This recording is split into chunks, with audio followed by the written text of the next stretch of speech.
This is the story of a young girl named Rina Palenkova. She was born on December 18, 1998 in a city called Ussyrysk in Russia. She was a student. On November 23, 2015, when she was only 16 years old, Renata died by suicide. She lay down on the train tracks and a train hit her. The day before she died, she posted a photo of herself on the internet. The photo was on a social network called Vkontakte, like Facebook. In the picture she was near a railway. She wrote two words with the photo: Nya Poka. Poka is a casual way to say bye. Nya is a cute sound like a cat's meow, often used in anime. Together these words became very famous on the Russian internet. After her death, her story spread very quickly online. Her last post got over 130,000 likes. Thousands of people started following her social media page. People also shared photos from the place where she died, which was very sad and disrespectful. She became a kind of symbol for suicide online. Other sad teenagers saw her as an icon. Little bit about her life. She used the internet name Rina Palenkova. Rina played the drums in a rock music school with her friends. Unfortunately, her parents were divorced, and also she had just broken up with her boyfriend a few days before her death. The police investigated but concluded that she decided to take her own life. No one was found guilty of causing it. Her mother was very sad. She tried to fight against bad internet groups that talk about suicide. She didn't want people to use her Dutch's name and photo in a bad way. Renata's story became connected to a famous internet legend in Russia about death groups. People said these online groups encouraged the teenagers to kill themselves. However, the police found that Renata was not really a part of such a group. People used her story to make the legend seem more real. The story and the last words of Renata Palenkova, Nya Poka, didn't end with her. Sadly, other young people in different countries and years have used the same phrase.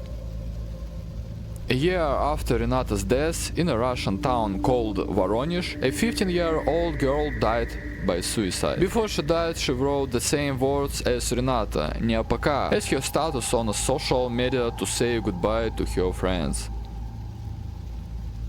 In 2017, a 16-year-old girl named Nadia died by suicide in the state of Georgia, USA. After her death, her older brother was looking through her things. He found her diary. Inside the diary, he saw a small pencil drawing. Under the picture, Nadia had written Renata's name in Russian letters. This shows that Renata's story was known even to teenagers in America. In May 2019, a young man in the country of Moldova died by suicide. Before he died, he sent his sister a photo from a forest. He also posted several goodbye messages online. One of these messages contained the phrase Nya Poka. In Moscow, an 18-year-old student named Gleb Koroblev died by suicide. He did this while he was live streaming on social network page for people to see. Before he died, he shouted the phrase from Renata's last post, Nya Poka.